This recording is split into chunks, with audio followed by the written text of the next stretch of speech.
এই সনদের উল্লেখিত যে সনদগুলো যে প্রতিশ্রুতিগুলো ওখানে উল্লেখিত থাকবে সবাই একমত হয়েছে সেগুলো বাস্তবায়নের জন্য 2 বছরের একটা সময়সীমা ওনারা প্রস্তাব করেছেন জাতীয় সংসদের পরবর্তী জাতীয় সংসদের গঠিত হওয়ার পরে এবং সেখানে প্রতিশ্রুতি এবং অঙ্গীকার চেয়েছে রাজনৈতিক দলসমূহের পক্ষ থেকে।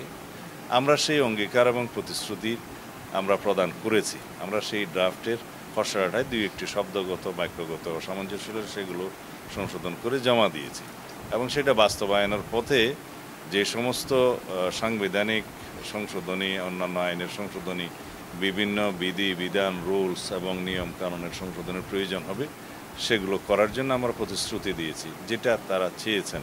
তো এই হিসাবে সেটা বাস্তবায়ন হবে।